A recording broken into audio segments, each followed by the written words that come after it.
Magandang hapon mga bata. Muli, ang ating asignaturang pag-aaralan ngayon ay Filipino na may paksang Batang Magalang, Kayamanan ng Bayan. Akong muli ang inyong guro, si Ginang Annalyn Makasait na magtuturo sa inyo. Handa na ba kayong makinig mga bata? Okay. Kung ganon, makinig na mabuti at pagkatapos ay sumagot sa talakayan ng ating klase.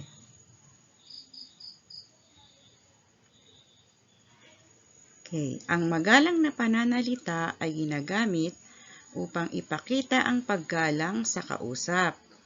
Ang pagiging magalang ay isang magandang asal na dapat taglayin ng isang batang kagaya mo.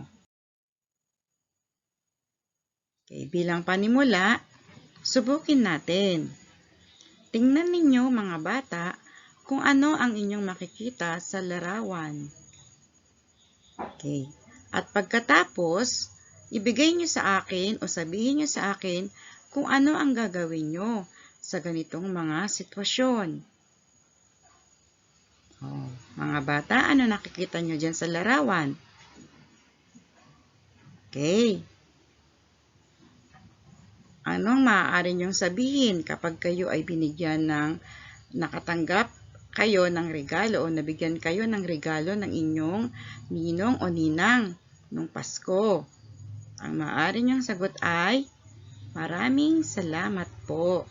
Tama. Sunod. Mga bata, ginagawa nyo rin ba ang ginagawa o katulad ng ginagawa ng batang ito? Ginagaya nyo rin ba siya?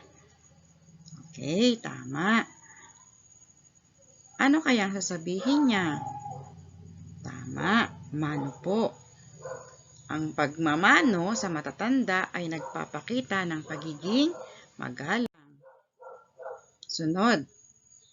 Sa palagay ninyo mga bata, ano kaya ang ginagawa ng dalawang tao dun sa may tabi ng pinto? At ano naman ang gagawin ng bata? Okay, tama. Gusto niyang dumaan sa pagitan ng dalawang taong nag-uusap na malapit sa may pinto. Ano kaya ang maaari niyang sabihin? Okay, tama. Ang kanyang sasabihin ay, makikiraan po. Ito naman mga bata, sa palagay ninyo, tingnan nyo ang larawan. Ano kaya ang ginagawa ng dalawang bata? Sino kaya ang kanilang nasalubong? Tama.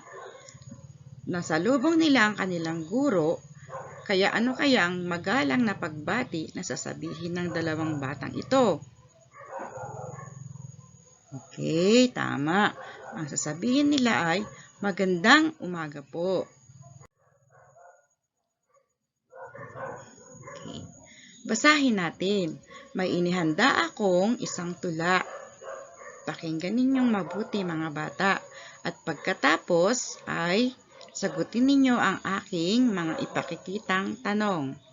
Handa na kayo? Okay.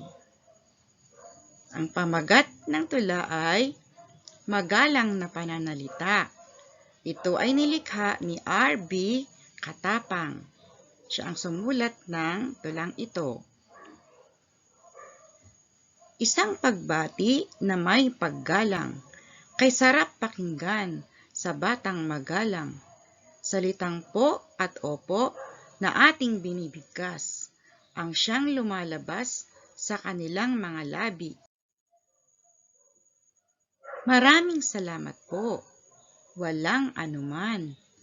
Ikinalulungkot ko ay mapapakinggan.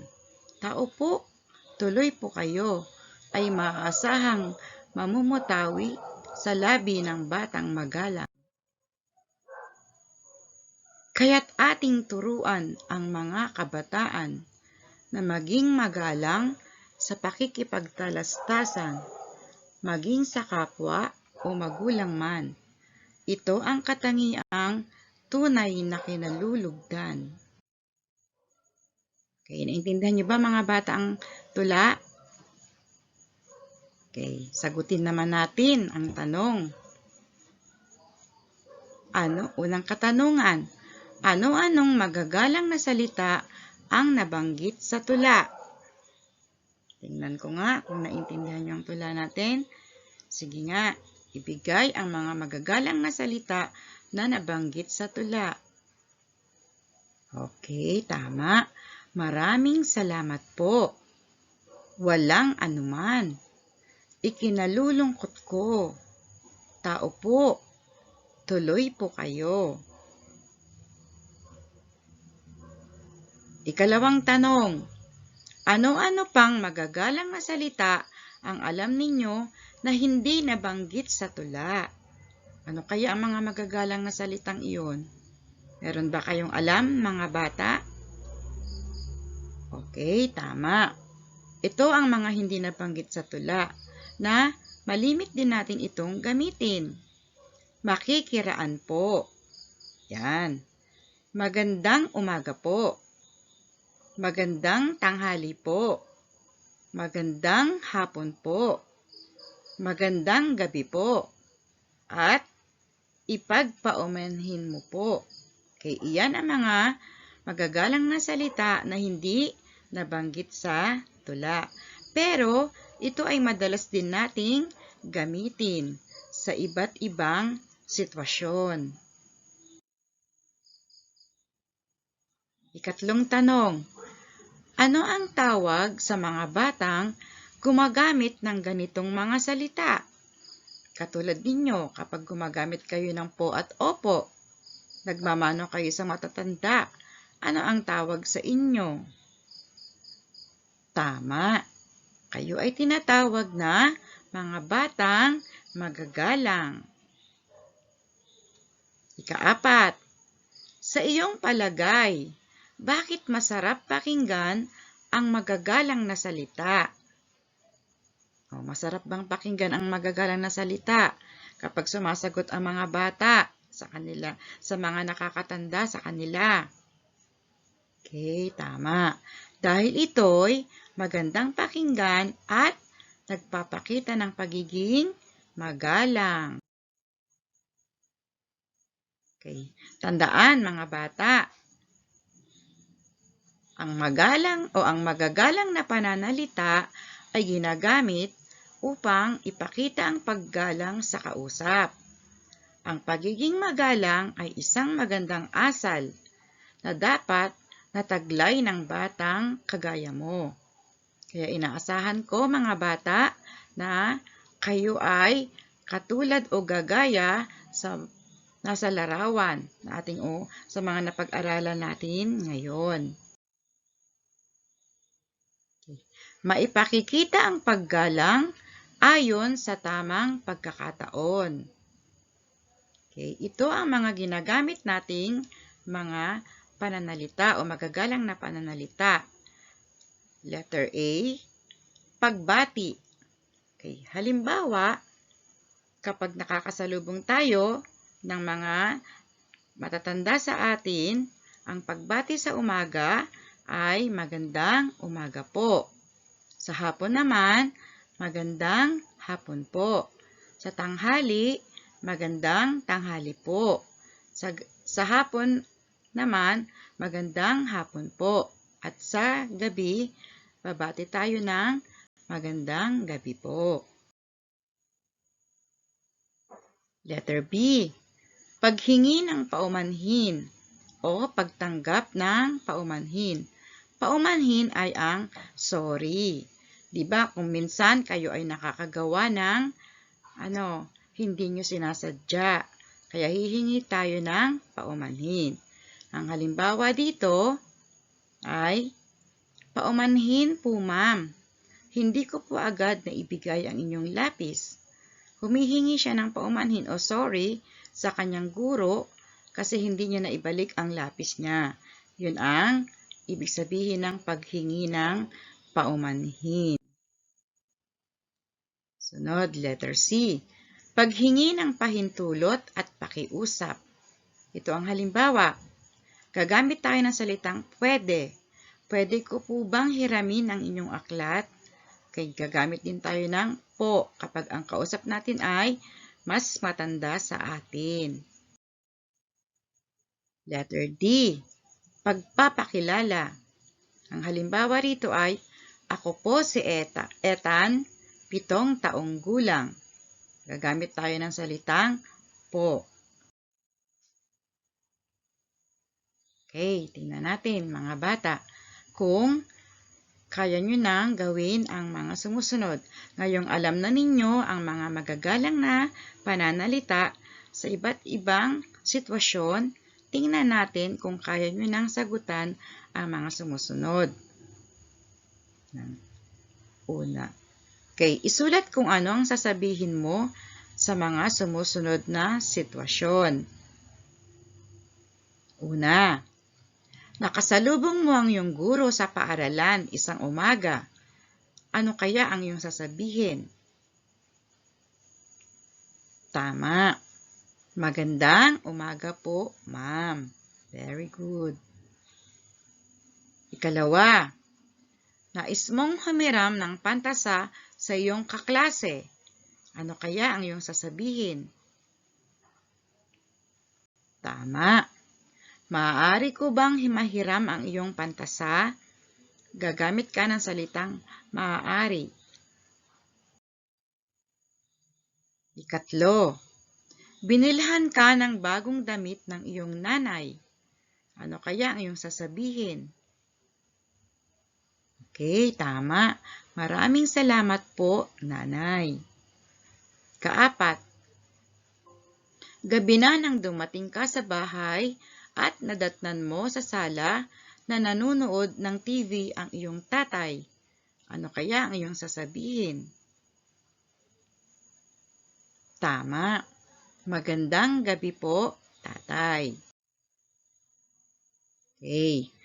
Mga bata, ngayong alam nyo na kung ano ang mga magagalang na pananalita sa bawat angkop na sitwasyon.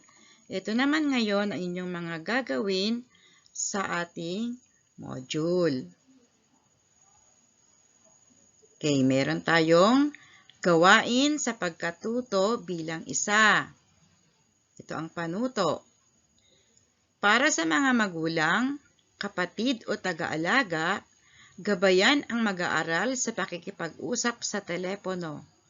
Maaaring umakto bilang isa sa mga tauhan sa dialogo, kasama ang inyong anak, kapatid o alaga. Matapos basahin ang usapan, sagutin ang mga sumusunod na tanong. Gawin ito sa inyong sagutang papel. Kunyari kayo ay may kausap sa telepono. Gagayahin ninyo yung nandoon sa module natin sa bilang isa. Okay, sunod. Gawain sa pagkatuto bilang 2. Ito ang panuto. Lagyan ng check kung dapat bang gawin at X naman kung hindi ang mga sumusunod na sitwasyon. Gawin uli ito sa inyong sagutang papel. Sa module lahat ito ha. Okay, sunod, gawain sa pagkatuto bilang 3. Ito ang panuto. Kopyahin ang chart. Punan ito ng mga magagalang na salita ayon sa gamit nito. Pumili sa kahon ng mga maaari ninyong isagot ng mga magagalang na pananalita. Okay, gawain sa pagkatuto bilang 4. Ito ang panuto. Piliin ang sagot sa bawat sitwasyon. Isulat ang sagot sa iyong sagutang papel. Ito pa, ang gawain sa pagkatuto bilang 5. Ito naman ang panuto. Isulat ang P kung ang pahayag ay nagpapakita ng magagalang na pananalita at HP naman kung hindi. Kung hindi nagpapakita ng magagalang na pananalita, HP.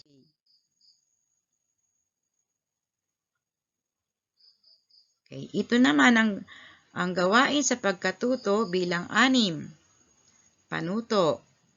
Tukuyin kung kailan ginagamit ang mga magagalang na pananalita sa ibaba. Babasahin ninyo yung nasa module. Isulat ang PB kung ito ay ginagamit bilang pagbati, PH kung ito ay ginagamit bilang paghingi ng pahintulot, PU kung ito ay ginagamit sa paghingi ng paumanhin, at PG kung ito naman ay ginagamit sa pagtanggap. Okay, sunod. Gawain sa pagkatuto bilang 7. Ito naman ang panuto. Piliin ang mga sumusunod na pahayag. Ang dapat mong sabihin sa sumusunod na sitwasyon.